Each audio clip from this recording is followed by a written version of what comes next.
Assalamualaikum warahmatullahi wabarakatuh. Salam SHMH Sinau Hukum Melek Hukum. Pemirsa SHMH yang saya hormati, yang saya muliakan, yang berbahagia sebangsa dan setanah air dimanapun Anda berada.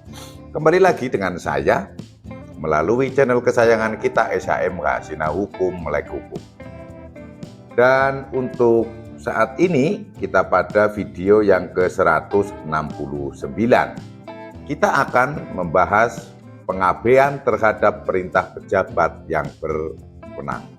Jadi ini ada pejabat yang berwenang memerintahkan sesuatu hal untuk melaksanakan peraturan perundang-undangan, namun ini diabaikan. Nah, sebelum mulai membahas, nanti kita akan membahas pasal 351, 352 dan juga pasal 353 karena ini satu tema. Namun sebelumnya saya akan menyampaikan bahwa dalam makna melindungi segenap tumpah darah Indonesia, maka negara kita itu juga harus mengatur warga negara Indonesia agar tertib, agar tidak menimbulkan permasalahan. Nah, yang mengatur ini maka banyak pejabat. Untuk mencapai tujuan negara itu juga banyak sekali pejabat. Misalnya, untuk melakukan tujuan negara mencerdaskan kehidupan bangsa, maka pejabat negaranya adalah dari guru, dosen, ya akademisi. Untuk mewujudkan pertahanan nasional, maka pejabatnya atau aparaturnya adalah Tentara Nasional Indonesia. Untuk penegakan hukum, maka aparaturnya itu penyidik. Untuk mengatur masyarakat, banyak, ada dinas-dinas, ada pejabat-pejabat pemerintahan daerah, Polri,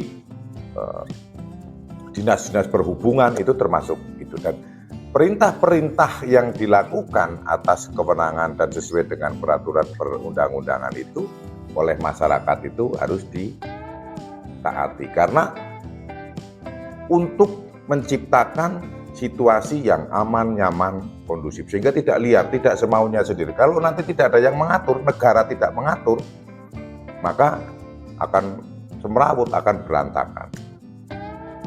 Nah, pejabat ini orang, maka orang yang dalam posisi dia sebagai pejabat, maka itu adalah sebetulnya adalah negara yang hidup, negara yang dapat bergerak.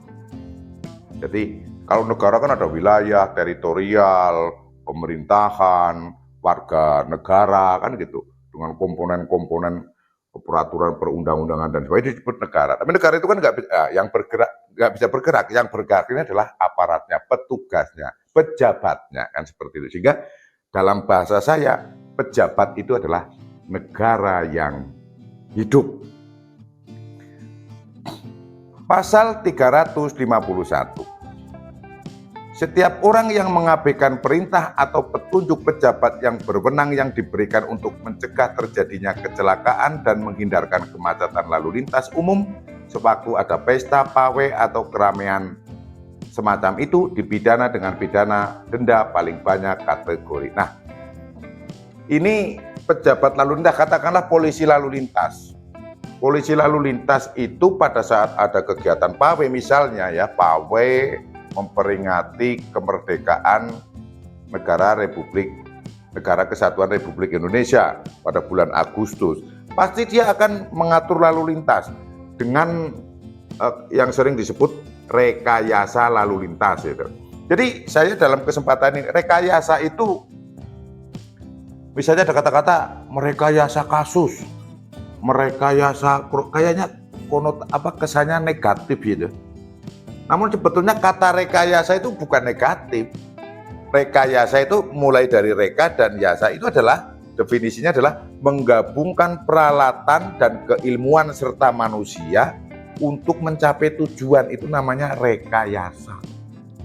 Saya pernah mendengar itu, bahwa ada seorang ahli forensik itu yang kalimatnya menggunakan bahwa mayat si A telah dilakukan rekayasa. Jadi bagi orang yang tidak tahu, tidak paham dengan makna kata rekayasa itu kayak oh berarti sudah dilakukan sesuatu untuk yang buruk-buruk. Padahal rekayasa nggak begitu, nggak buruk.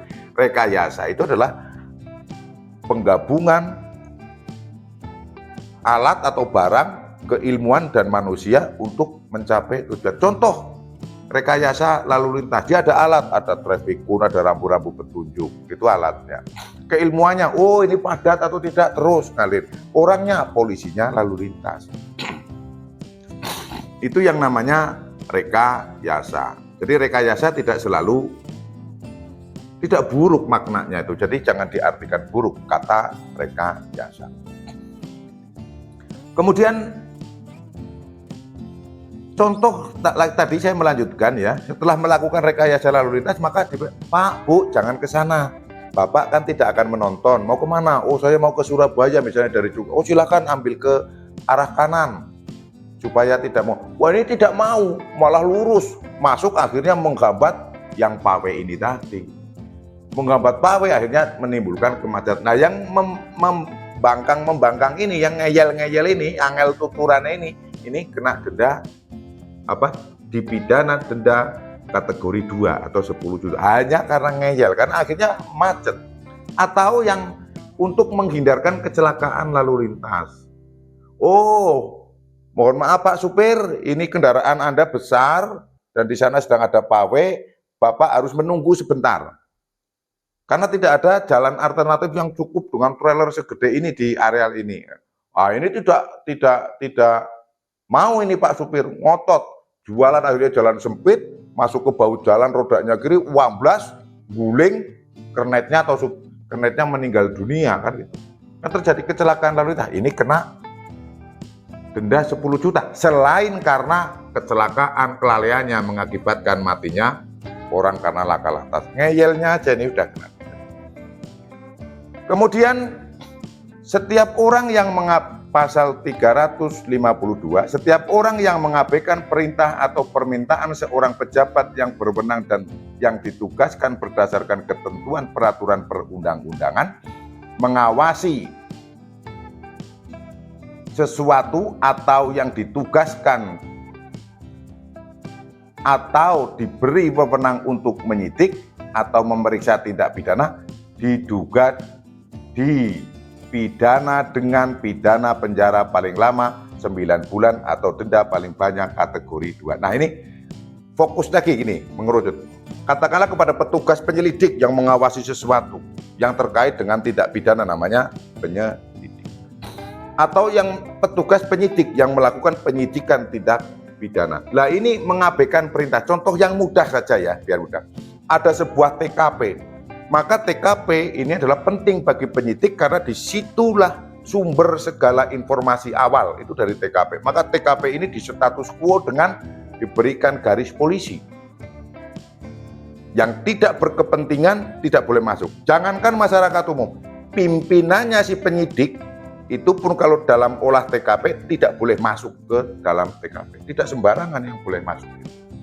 Andaikan masuk itu harus melalui jalan setapak yang dikode supaya TKP-nya tidak rusak. Itu atasannya si penyidik yang menangani, apalagi warga masyarakat. Lah ini ada warga masyarakat malah penasaran masuk melalui tali. Lah ini yang dimaksud mengabaikan perintah atau permintaan seorang pejabat atau yang sedang penyidik. Contohnya yang paling mudah itu karena Bapak Ibu agar menjauh dari TKP, karena TKP harus status quo untuk proses penyidikan, untuk proses pengungkapan perkara. Lah ini masuk. Kenapa? Kalau sampai masuk dibiarkan rusak TKP itu.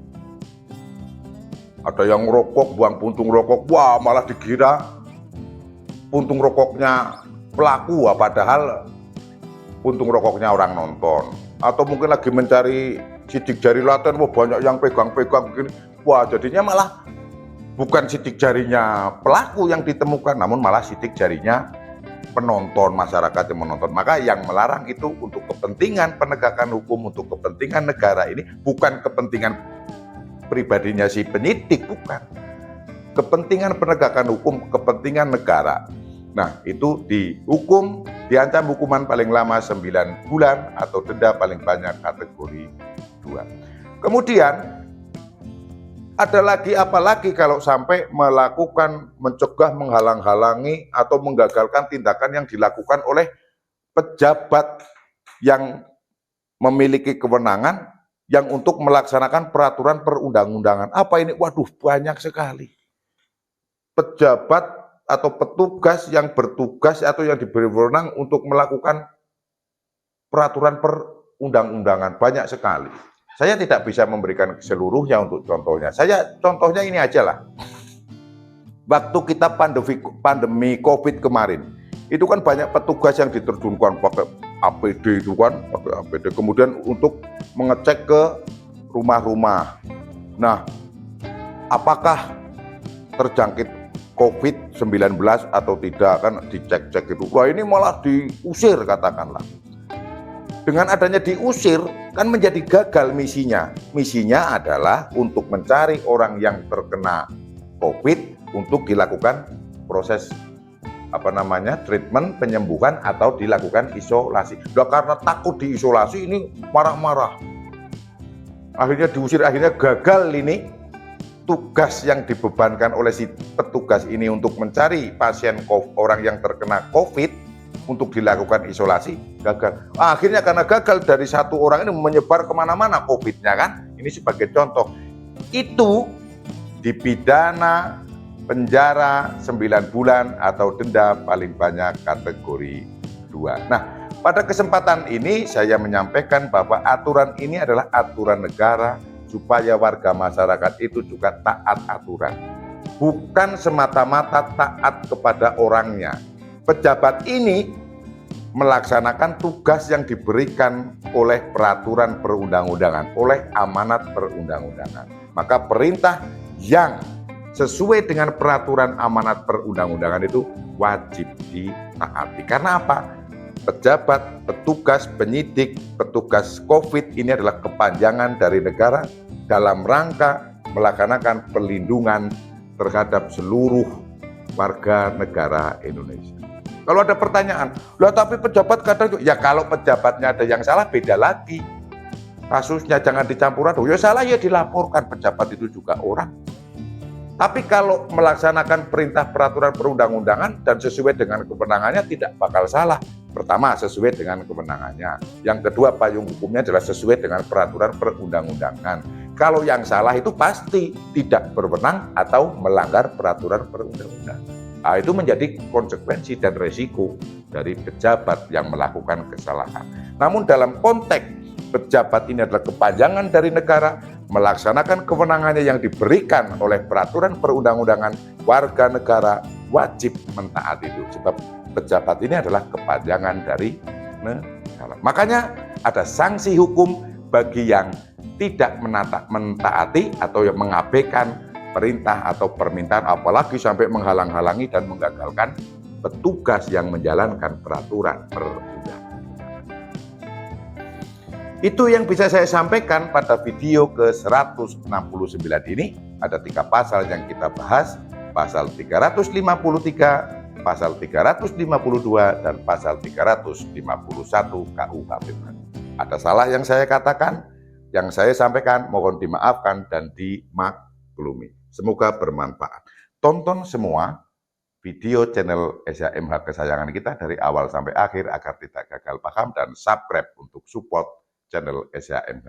Salam SHMH, Sinau Hukum, Melek Hukum. Wassalamualaikum warahmatullahi wabarakatuh. Terima kasih.